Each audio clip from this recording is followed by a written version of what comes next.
Selamat petang, Madhab Semolowaru kembali datang. Pada petang hari ini, seorang sahabat yang lama tidak pernah muncul, tiba-tiba hari ini hadir. Karenanya, seluruh konten materi dari dialog atau monolog dan dialog-dialog yang mengalir nanti, kuncinya berangkat dari narasi sahabat satu ini. Ari, silakan Ari. Ya, aku udah angkat ini aja Pak, soal dunia perjudian.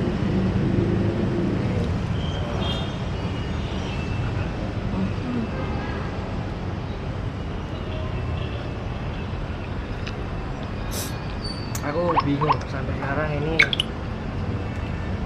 kok bisa ya orang yang jauh, kita nggak ngerti siapa yang nyetusin itu tiba-tiba, terutama ini judi online gitu. Jadi orang yang jauh di sana bisa bikin suatu kelompok, suatu bangsa ini jadi nggak karuan gitu, berantakan.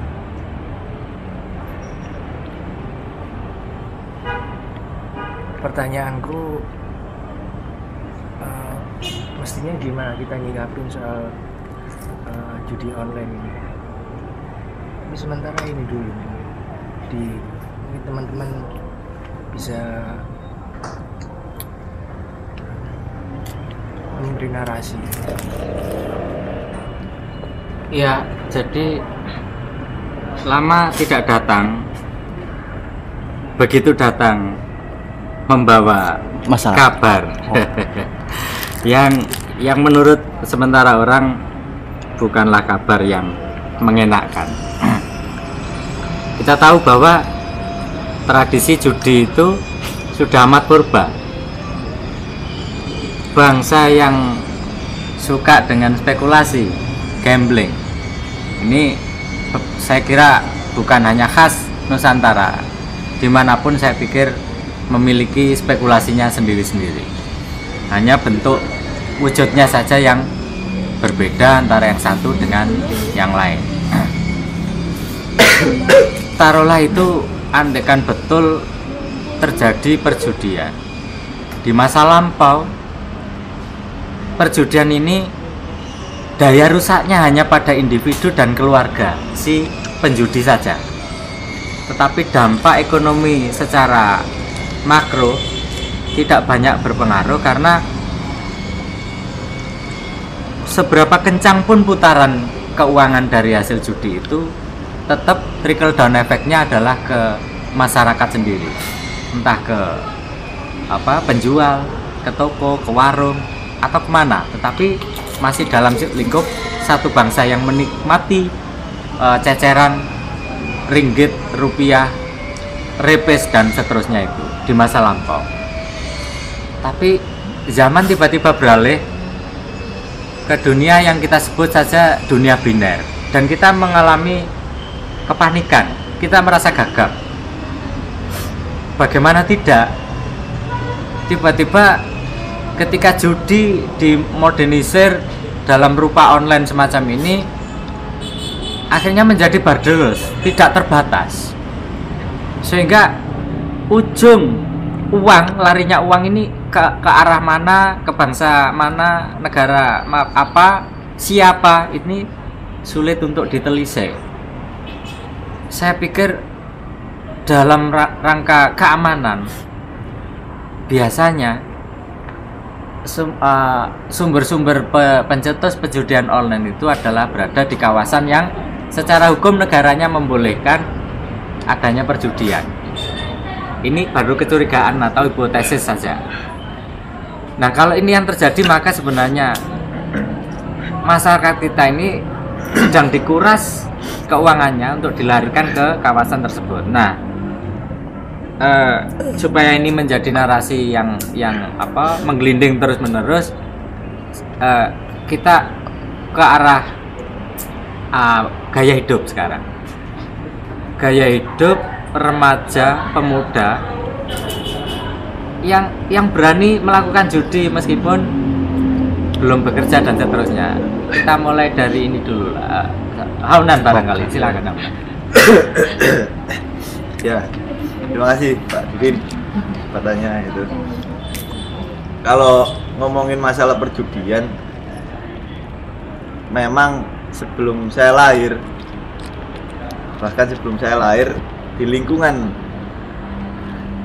rumah saya sudah terkenal banget nuansa perjudiannya. Sampai-sampai yang namanya Polsek Waru gitu. Kalau udah ngobrak perjudian ya pastinya yang dikenal daerah saya, tapi daerahnya nggak usah saya sebutkan, daerah X gitu. Nah di situ memang dulu model perjudiannya hanya sektor situ saja. Jadi untuk yang melakukan perjudian itu ya dari warga-warga atau kalangan pemuda-pemuda yang ada di lingkungan saya dengan cara main gaplek atau jenis QQ, terus intinya main kartu, terus sabung ayam gitu-gitulah. Lalu semakin berjalannya waktu ke era modern ini, banyak munculnya teknologi. Ternyata bukan yang saya lihat, memang semakin berkurang orang-orang yang melakukan perjudian yang melingkar di suatu tempat untuk melakukan main kartu itu semakin berkurang, bahkan tidak ada untuk saat ini. Tapi ternyata mereka beralih menggunakan teknologi, yaitu handphone atau komputer di warnet, melakukan perjudian online. Ya, seperti itu. Untuk ketika yang saya tanyakan ya, sempat menanyakan gimana sih, kenapa kok bisa sampai menyukai judi gitu. Karena ini suatu hiburan menurut mereka. Jadi judi itu suatu hiburan. Setelah mereka bekerja seharian terus mencari hiburan, yaitu berjudi. Entah itu mereka kalah atau menang, hiburannya ya judi gitu loh. Nah ini suatu hal yang menurut saya aneh gitu loh. Judi kok bisa menjadi suatu hiburan yang digemari mereka. Kalau melihat dari di lingkungan saya seperti itu. Tapi kalau menurut saya untuk judi sendiri, bahkan ranah politik pun sebenarnya tidak lepas dari judi. Yang saya rasa ranah politik, ranah ekonomi makro pun tidak lepas dari perjudian. Contohnya ketika seorang mau mencalonkan sebagai seorang wali kota, bupati atau gubernur dan bahkan presiden sekalipun, sampai ketika dia menggunakan money politik, apa bedanya dengan judi kali ini? Iya kalau dia jadi, kalau tidak sama saja kan. Terus di ranah ekonomi makro seperti permainan saham, falas ya, saham entah apa itu, menurut saya yang dimainkan itu tidak jauh dengan perjudian. Jadi kalau menurut pendapat saya, judi itu sudah merambah sampai segitunya. Ya, terima kasih. Iya, narasi yang mulai memperkaya bacaan-bacaan kita pada petang ini. Tapi ada satu yang perlu saya garis bawahi secara agak tebal, yakni tentang perjudian dianggap sebagai hiburan. Ini menarik karena tadi kan pertanyaannya gaya hidup. Ini bisa menjadi gaya hidup karena judi dianggap sesuatu yang menghibur. Nah, hiburan ini oleh sementara masyarakat dianggap hiburan yang menyenangkan kalau itu bersinggungan dengan wilayah ini adrenalin. Semakin kencang adrenalin itu dalam menduga, menebak dan seterusnya, ini makin menyenangkan, passionnya, gairahnya makin bergejolak. Saya pikir itu yang menyebabkan mereka menyukai judi yang disebut dengan hiburan tadi. Karenanya di tradisi Jawa itu berjudi itu tidak disebut judi tapi main. Iya, main. Nah, main itu berarti game kan, permainan. Bukan gambling tapi game. Beda ini. Dalam konsep tradisi Barat, judi ya gambling, ya. Main game. Tapi di tradisi Jawa ini bauran yang sulit untuk dipisahkan.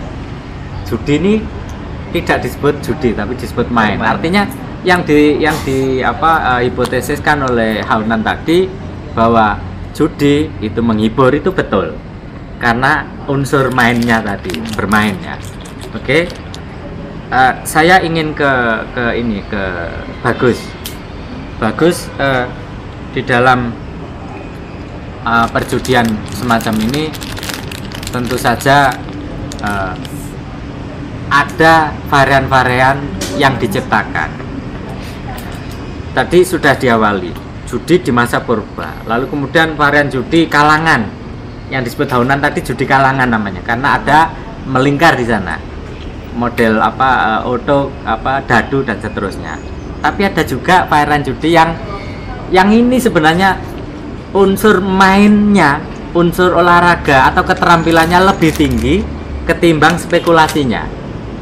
Tapi toh aparat menyebutnya ini sebagai judi, bukan main, bukan keterampilan. Menyikapi hal semacam ini, tentu Bagus pernah melihat itu di keramaian-keramaian pasar malam atau bazar, itu mesti ada lah yang model begitu. Silakan Bagus.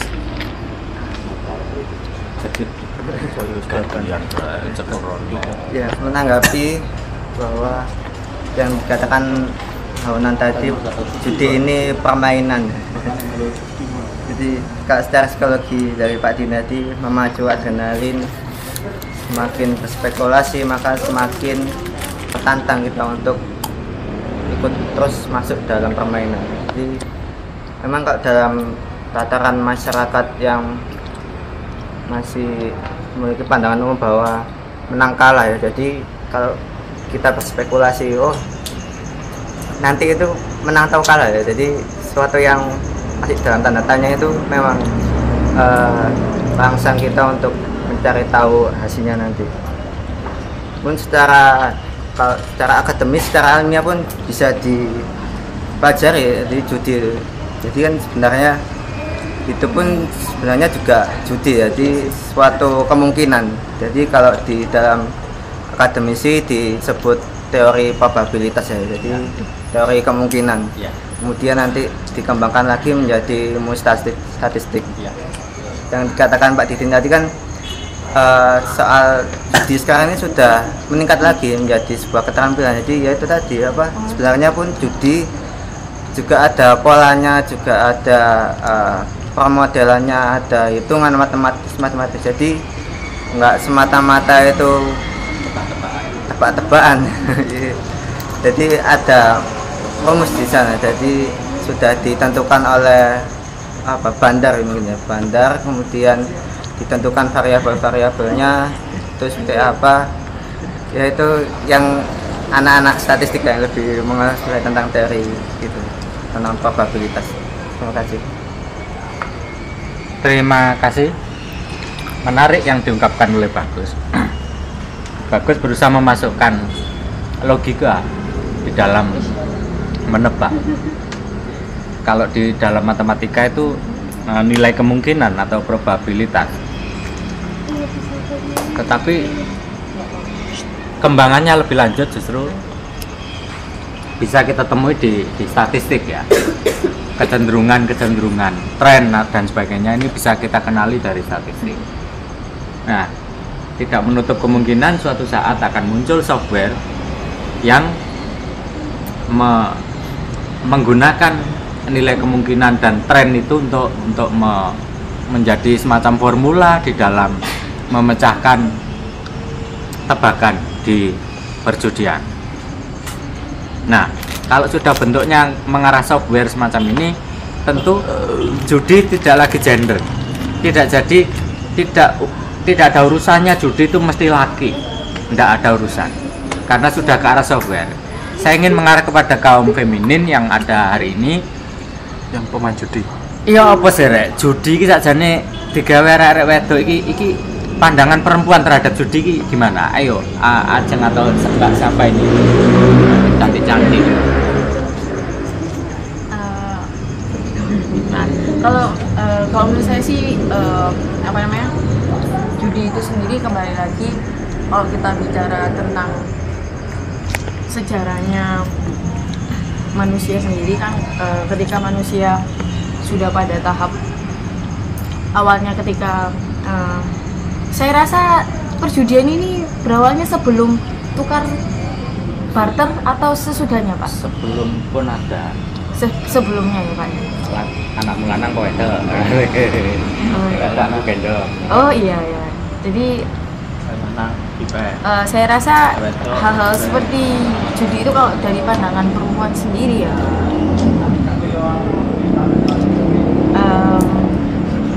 kamu benci apa senang apa biasa? Saya rasa sih kembali lagi Pak pada setiap orang yang menggunakan itu tadi. Dan saya tanya dirimu kok bukan. Kalau saya sendiri sih enggak masalah Pak, tergantung dari judi itu tidak merugikan satu sama lain. Ketika ya kalaupun mainan hanya mainan aja, saya kan biasanya juga main kartu. Iya, itu kan juga sebuah tantangan. Ketika saya misalnya bermain Uno, sekarang kan ada permainan kalau kita bicara judi kan ada inovasi-inovasi pembaruan, mulai dari kayak kartu Uno, terus kartu-kartu yang berhubungan dengan kartu pendidikan itu ada juga namanya saya lupa, cuma di sini kan kalau kita bicara tentang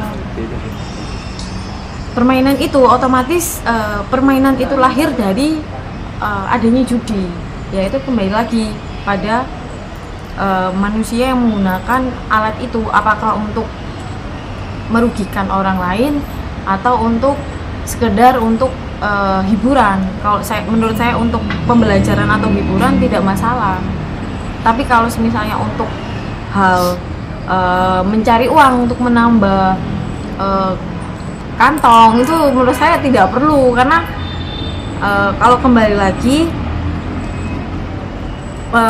judi yang dijadikan untuk pekerjaan otomatis orang akan semakin malas untuk bekerja, dan budidaya orang Indonesia sendiri akan, kalau kita bicara tentang Indonesia ya, cenderung yaudah suka kumpul-kumpul, terus akhirnya nggak mungkin ketika kita judian tanpa ada permainan lainnya, pasti otomatis ada dibumbui sama minuman ataupun yang lainnya ataupun sebagainya untuk menambah ramai perjudian itu tadi.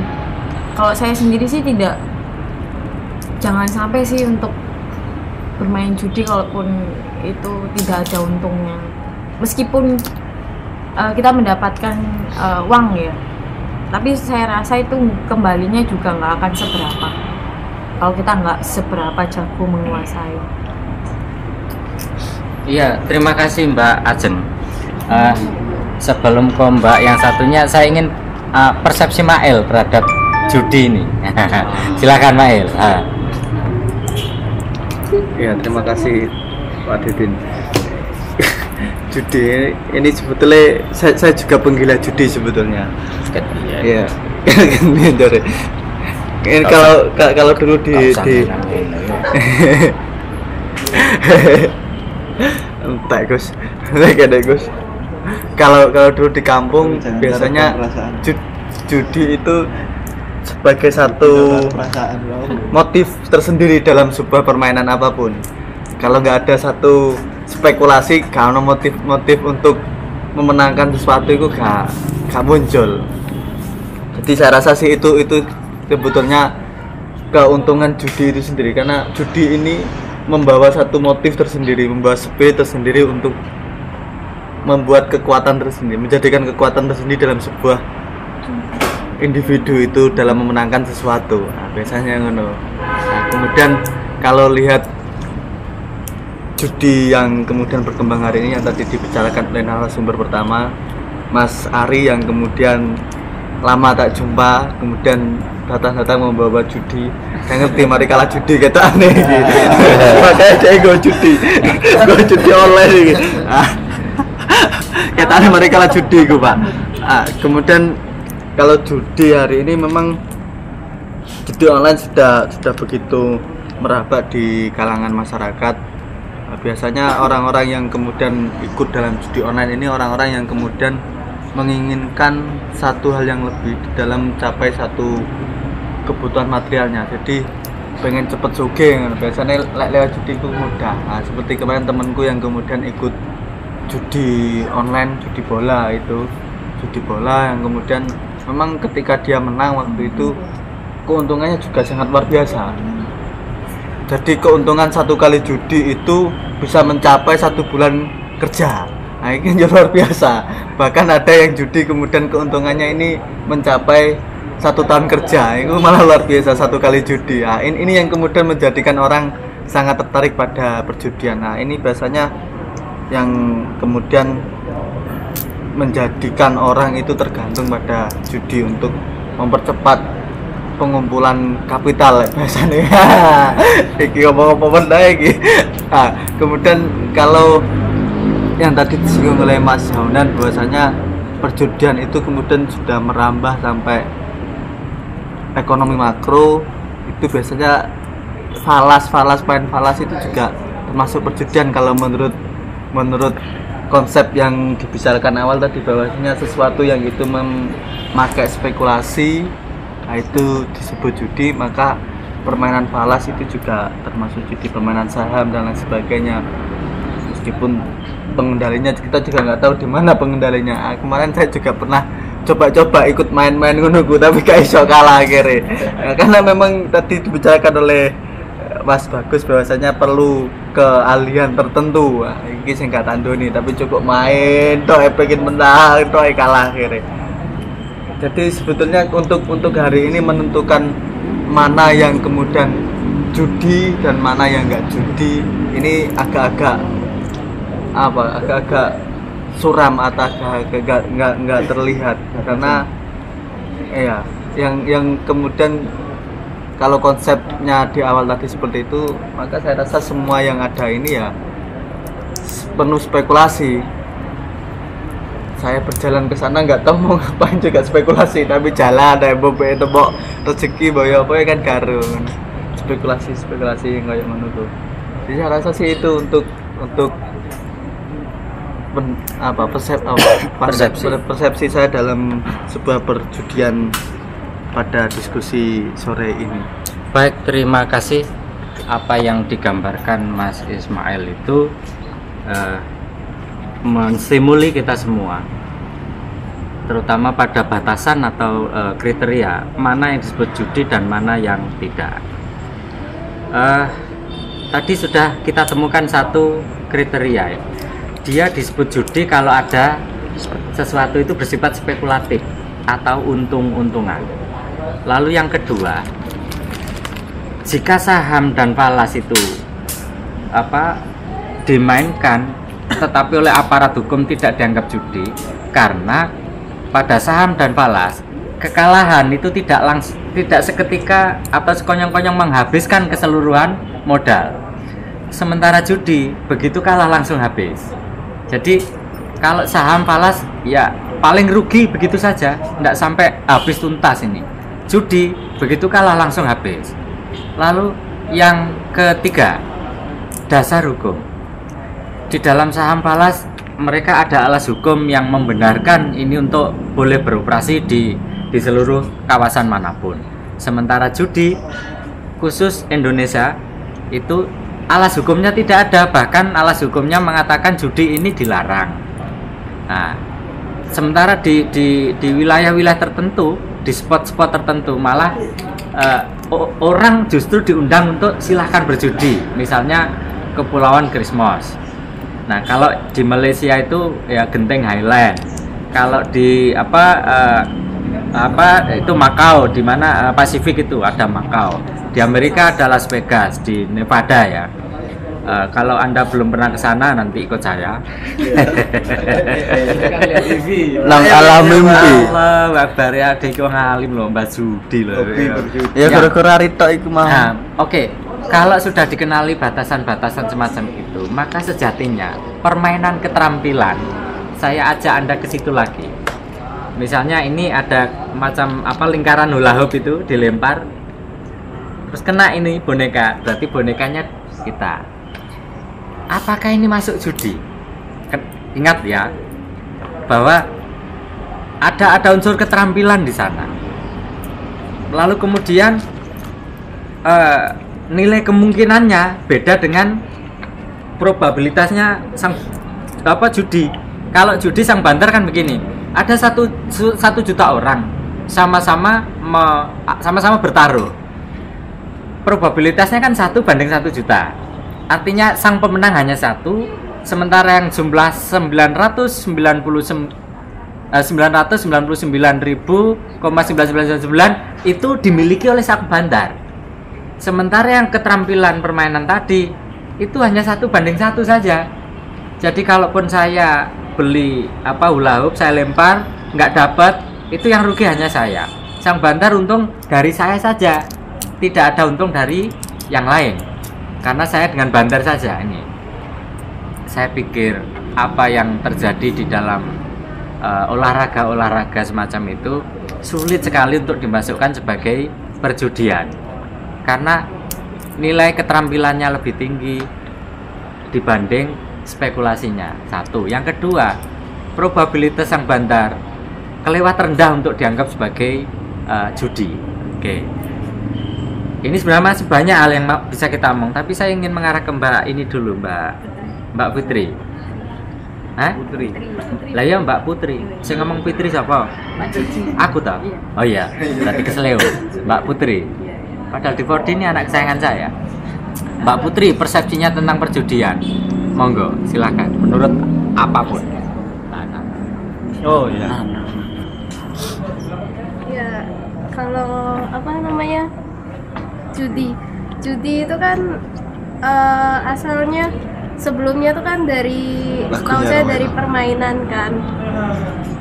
Ya, dari permainan.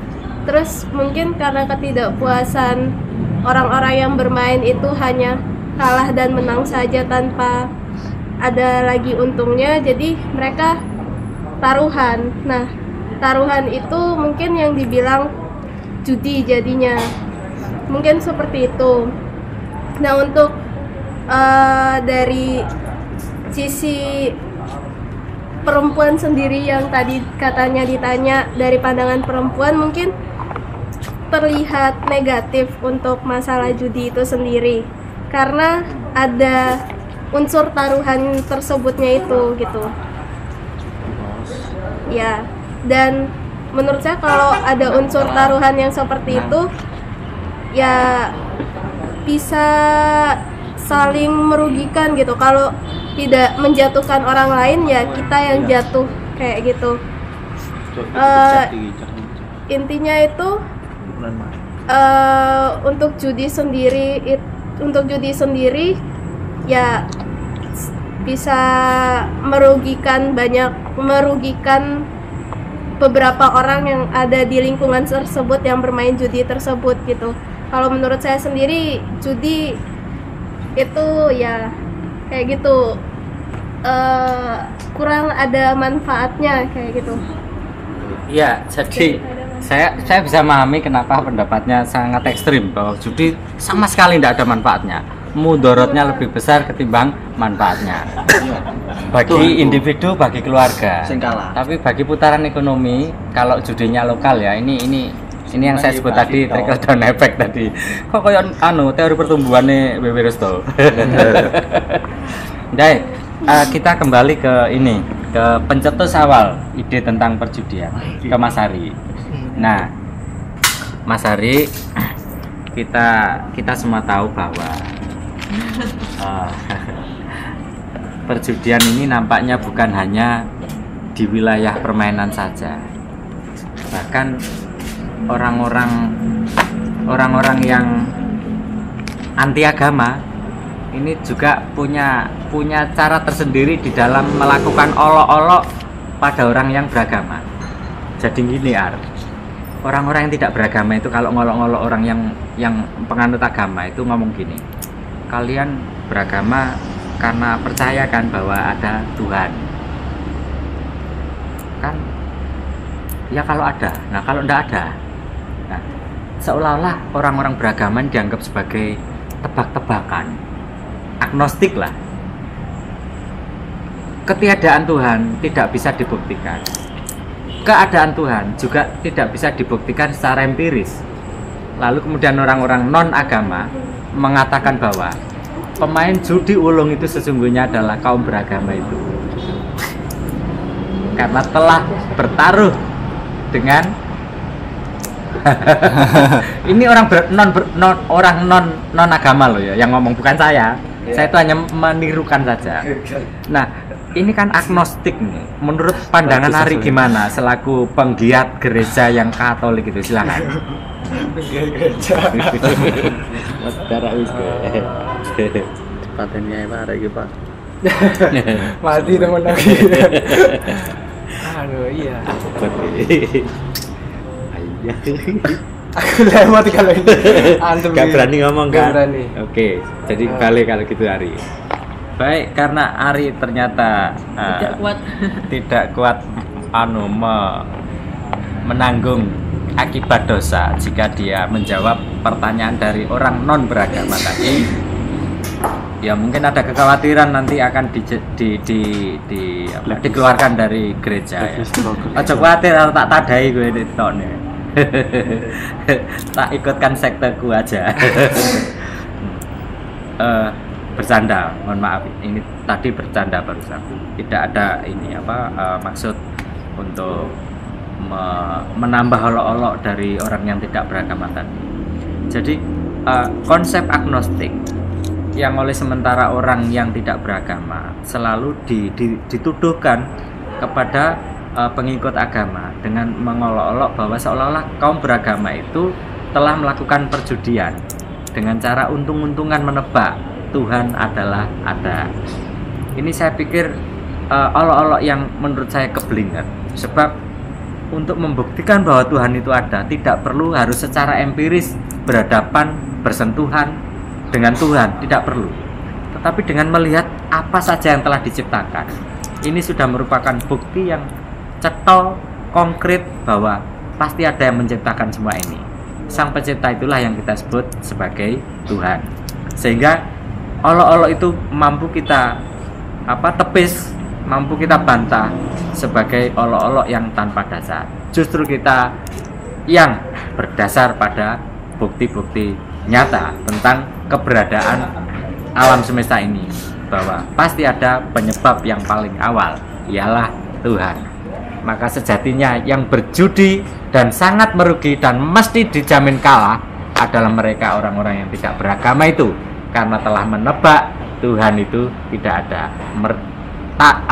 Pertaruhan mereka ini saya pikir adalah perjudian yang kalah telak.